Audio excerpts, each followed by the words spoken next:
We are speaking with Chris Devonshire-Ellis. He is the founder of Dezan, Shira and Associates, a foreign direct investment practice which also publishes the Silk Road Briefing. He speaks numerous languages and has lived all over the world. We will be talking about his vast experience and his book, China's New Economic Silk Road, The Great Eurasian Game and the String of Pearls. I have guests on from different parts of the world with different life experiences to talk about the New Silk Road. In your book, which is available on Amazon Kindle and paperback, you describe China's intentions as threefold: to secure and develop energy supplies, to create and secure social environments and markets, and to develop the infrastructure. You say it will affect 80% of the planet. I'd like to try and get your unique insights into this Chinese behemoth. Is it a jolly giant, a lurking dragon, or a paper tiger? Where would you start in trying to explain your view of the New Silk Road? I have to say that the Belt and Road Initiative has been one of the most, has created a lot of partisan feeling in international media. There seem to be two camps: people that are very much for it, and also people that see it as a threat. So it's very much a point of view perspective. From my own point of view, and having travelled extensively around the region, rather than just being an armchair commentator, I do not see it as a threat. There are challenges. But essentially, I think that the Chinese want to but first of all, put in infrastructure and social intercourse into the primarily the Eurasian region for a number of factors.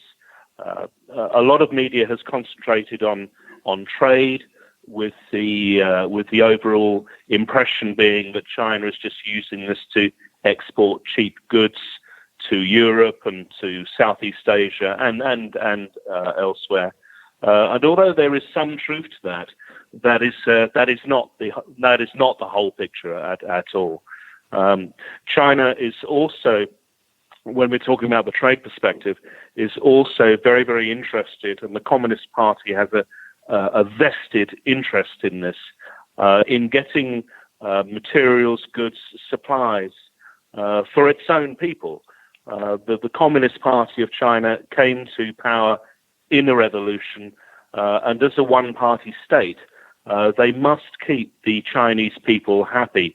And when you have a population of 1.3 billion people, that's a tough thing to do. Over the years, I'm sure a lot of our listeners will have seen an increase in Chinese tourists visiting other countries, being overseas. This is a phenomenon which has been gathering steam now over the past decade, and it's going to continue. That experience of Chinese tourists and people traveling overseas has also allowed them to develop a taste for foreign products, foreign foods, foreign clothes, foreign lifestyle attitudes, and they want to start to bring those back home. So the Belt and Road is also an opportunity for businesses around the world to sell to Chinese consumers. Now, when we look at China domestically, that goes hand in hand with what the party has been doing internally in China. There are currently about 1 billion Chinese nationals that are using e-commerce in China. The party wants to include that to everyone in China and to have a standard of 48 hours delivery time. That's absolutely astonishing.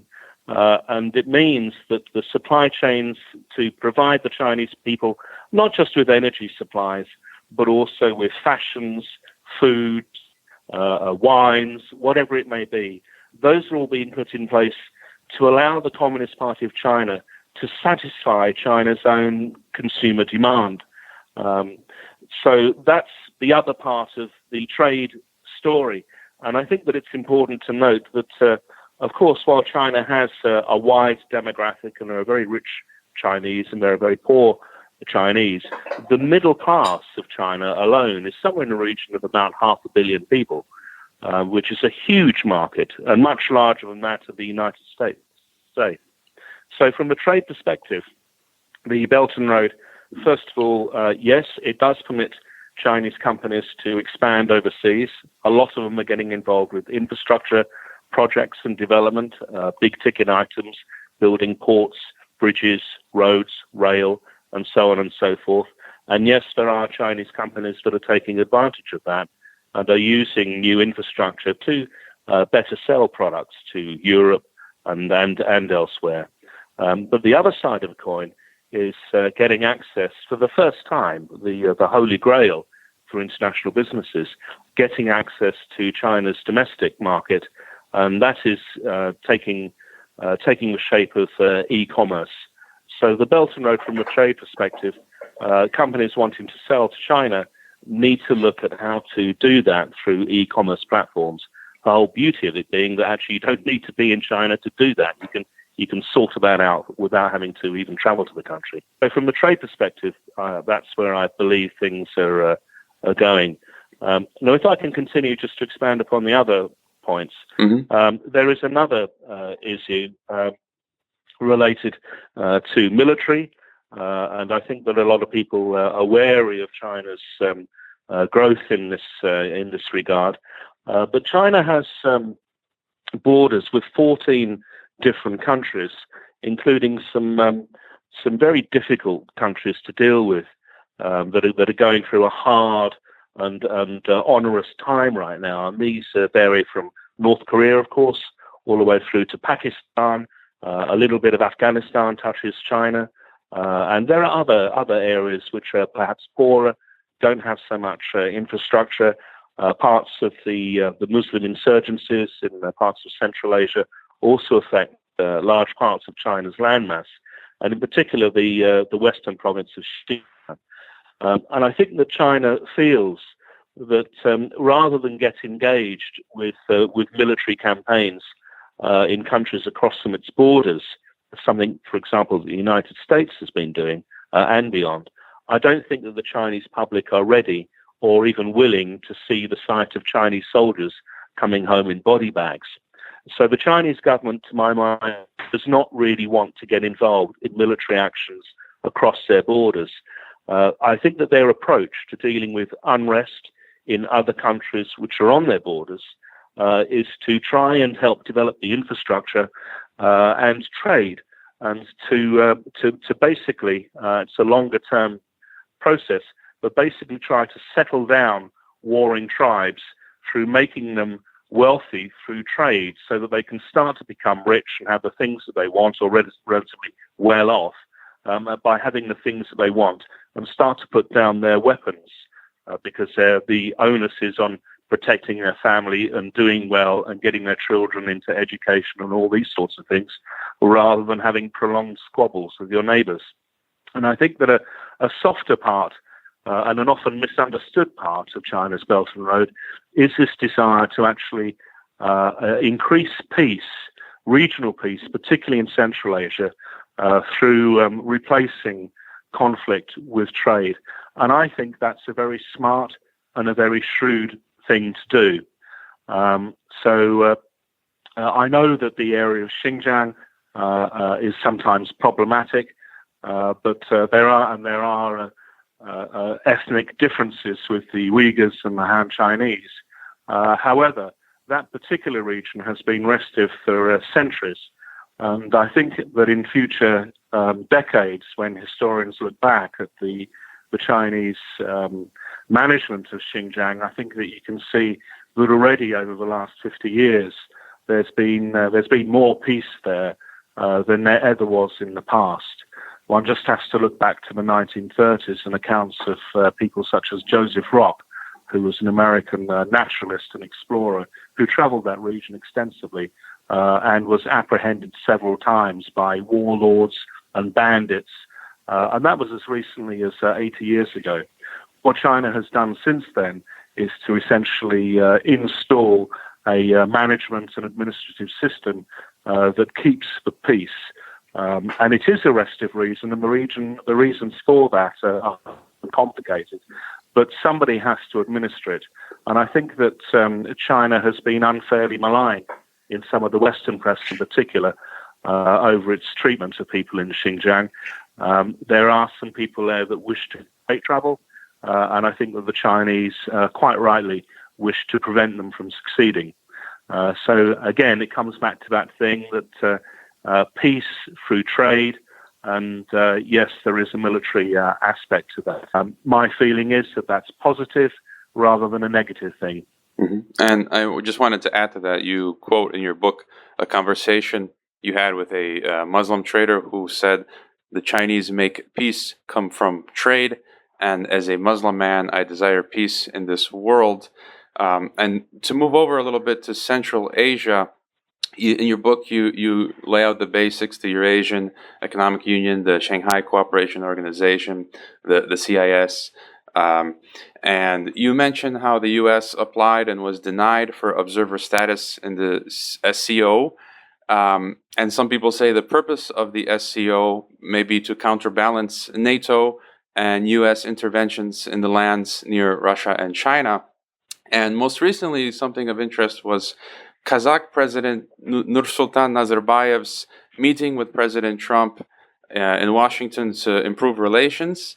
And not long after that meeting, I read that Kazakhstan gave Washington access to some ports on the Caspian Sea through which to transport supplies en route to Afghanistan. It seems Washington has long kept Central Asia on the back burner, and that they are now starting to get a little more involved in the region. How do you see the U.S.'s role and U.S.'s response to the Belt and Road, but also in Central Asia? Well, it's a bit of a mixed bag. Frankly, I wasn't aware that the Americans put in ports onto the Caspian, but getting supplies into places such as Afghanistan, and again, that's trade issue, is important.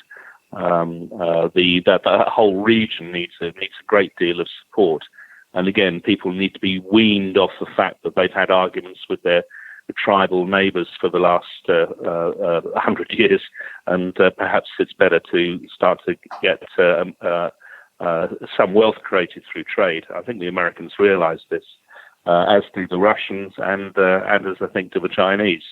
But I'm not so sure that the Americans are actually upgrading and improving, or want to continue their adventures in Central Asia. In fact, the Lapis Lazuli corridor, which extends from Afghanistan all the way through to Georgia in the Caucasus. China's been very, very quiet about this, but it is part of the Belt and Road Initiative, along with the Central Asian 5 states. The Lapis Lazuli corridor, which is a trade corridor, is actually built on the routes that the U.S. military had put into place to get supplies in as regards to conflict they were involved with Afghanistan. So those military supply routes that the U.S. have now abandoned have in fact been augmented by the Central Asian states involved and China in developing them as trade routes. So again, this is a positive thing. The military aspect is starting to smooth out the way now, and trade is starting to be encouraged and made possible. So again, I think this points to the fact that China's overall ambitions tend to be benign, and that they don't want to get involved in conflict. The Americans are pretty hardcore. They will go in there and they're prepared to send soldiers back in body bags. I don't think the Chinese are like that. I don't think the public is prepared. I don't think the Chinese government is prepared. But they are the great merchants of the world, and they do want to trade, and they are opening up those routes. So again, I feel that the American involvement and what's been going on in Central Asia and the Chinese involvement are approaching it from different angles. And can you briefly comment? You wrote it's in your book about Siberia. There are the importance. What can we say about Siberia? There are natural resources there, transport routes that may become important in the future, such as the Polar Silk Road. Can you comment on Siberia? Yeah, well, I think one of the first things we have to get used to is that Siberia is part of Asia. I mean, it's a massive land mass in its own right. But global warming is getting access to those minerals and things that are in the ground, which is everything from diamonds. Russia is now the world's largest producer of diamonds, mainly being extracted from the Yakutia area of Siberia, to oil and gas. And Russia again is supplying LNG specifically to China. Moving forward, getting goods to and from Asia, Northeast Asia, and Europe. The quickest way to do that is through the Northern Sea Passage, which goes right the way across the top of Russia through the Arctic Ocean. And with thinning ice there, it's now possible to get those shipments across. It's already being done. In fact, just a couple of weeks ago, Russia, for example, from one of its ports on the Arctic coast, supplied LNG gas to India for the first time ever. That was a China Silk Road funded operation. So that sort of trade is starting to happen as a result of the Arctic Ocean opening up. The Chinese have been very interested in developing, and they're the ones with the money at the moment, Arctic ports in conjunction with Russia. So I think that you'll see that there are a great deal of opportunities for businesses involved in port redevelopment and the technologies required. The area is still inhospitable, but in developing the ports that run all the way along from northeastern Asia, northeastern Siberia, the Russian Far East, right the way across the top to places such as Murmansk and Arkhangelsk, which are closer to Europe. From there, they can drop down either via rail, the Finnish railway system, the Arctic Rail, Rail Baltica, are really interesting projects if they come to fruition, or continue to sail down past the Swedish and Norwegian coasts and drop down into the EU from there. That's the quickest way to get products to and from China and the EU, is actually the Northern Sea Passage. That's probably not going to be commercially operational for the next couple of decades, but that doesn't mean that the infrastructure is not being put into place to take advantage of that, because that's exactly what's happening. And I think that one of the benefits of the Chinese, and to some extent the Russians have, through their political systems, is they can put in place long-term development projects taking 2 or 3 decades to accomplish and get them executed. Whereas I think that one of the failures of democracy in the West, that we've kind of taken our eye off longer-term projects and concentrated on shorter-term projects as a result of democratic elections having to take place every four years. And that's the weakness of democracy there. It's very strong, probably the best system, I must hasten to add, but it does have weaknesses, and one of those is its tendency to focus on short-term political and diplomatic measures rather than the longer-term positions that the Russians and Chinese are putting into place. So again, those big infrastructure projects, including the Arctic ones, I think the Russians and the Chinese are going to be in that for the long haul, and it will change global shipping. Now, the Russians and the Chinese have been buying gold like crazy. The Chinese have opened their Shanghai Gold Exchange, and just last week opened their oil futures exchange, effectively establishing their petro-yuan. By default, this is a direct challenge to the petrodollar, but many say that it will take a long time to really get on its feet. Can you comment on why Russia, China, and other countries, including India, are buying so much gold? And what is your take on the petro-yuan and its capabilities? Okay, well, let's deal with the petro-yuan to begin with. China and Russia, amongst many other nations, are increasingly wary of the global reliance on the US dollar. The Americans essentially control global trade. And that means when transactions are enabled in the US dollars, which is the global norm, and the banking system supports this, then the Americans get to know about those transactions. That's not necessarily a good thing if you're dealing with sovereign wealth and your supply chains and this, that, and the other, because it advertises both where your strengths and weaknesses are, and that's very valuable information for American businesses and politicians to have. It's also a little unfair. So it's the U.S. dollar dominance in trade effectively is a spyglass that enables the U.S. to look at global transactions everywhere. Understandably, there are some countries which want to resist that. Hence the starting of the movement away from having transactions done in U.S. dollars. Russia and China, both huge, both superpowers, have started to put in place mechanisms, in fact they're already in place, to replace oil settlement and energy settlements rather than using US dollars, but using yuan, or the so-called petro yuan, and the ruble exclusively. So those transactions no longer can be looked at by the US government. That's not the only one, by the way. Last week, it's interesting to note that Russia has agreed to accept Venezuelan petros, which is the Venezuelan cryptocurrency, in return for provision of automotive plants to Venezuela. Now, Venezuela is also one of the world's largest oil-producing countries.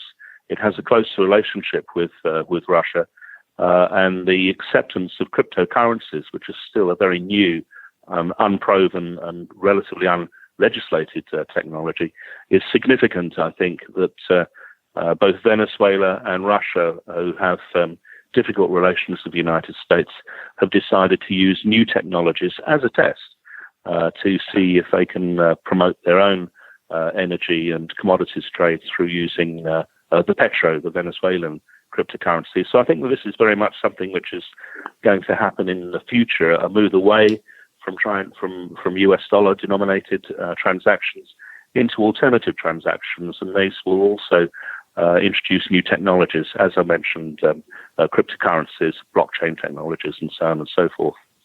As regards the gold, the Indians, both the Indians and to a lesser degree the Chinese, have a tendency within their families to hoard gold. If you've ever been to an Indian wedding, you'll suddenly see these matriarchs and their daughters all decked out in the family gold and silver and jewelries. The Indians have long been one of the world's largest consumers of gold for centuries. They've recently been overtaken by the Chinese, who are now one of the world's largest purchasers of gold. It's a beautiful metal, of course. The majority of it ends up in the jewelry industry. And I think that it's a sign of increasing wealth within Southeast Asia and Asia generally, that these countries are amongst the world's biggest buyers of gold. That's largely to satisfy a booming jewelry market. However, there is an interesting twist to this. In fact, both China and Russia and India have been growing their gold reserves, the reserves which are held by their state banks. They've been buying up gold all over the place, particularly Russia. And there's a growing call that although the Americans still have by quite some way the world's largest gold reserves, there is a growing call that currencies should be are better off being backed by real assets rather than by debt. Which is the case of the US dollar. So I think that we're starting to see the beginnings of an intellectual debate about how best to support your currency. The dollar is supported by debt, whereas countries that have plenty of assets in the ground, Russia is very much oil rich, as I mentioned, is Venezuela. China perhaps less so, but it is the world's largest importer of energy. These countries are looking to acquire reserves of real assets, and I think this debate as to what is a real asset, is that debt or is it actual mineral wealth which has been dug out of the ground? There's an interesting study which dates back actually a couple of hundred years, a book called The Wealth of Nations, which examines how countries, which countries have the most wealth, and it's done on many basis: the size of the country, the size of its population, what it's got in the ground, its infrastructure, and these sorts of issues. And it's interesting to note that if we were to use that standard, 200-year-old standard, to look at which countries are the most wealthy in the world today, then by far and away, the wealthiest country in the world would be Russia. That would be followed by Canada, and then Australia. I think Iran is then fourth. So that this whole desire to accumulate or extract mineral wealth, I think, is going to become increasingly, albeit slowly, a challenge to the concept of the US dollar being supported by debt.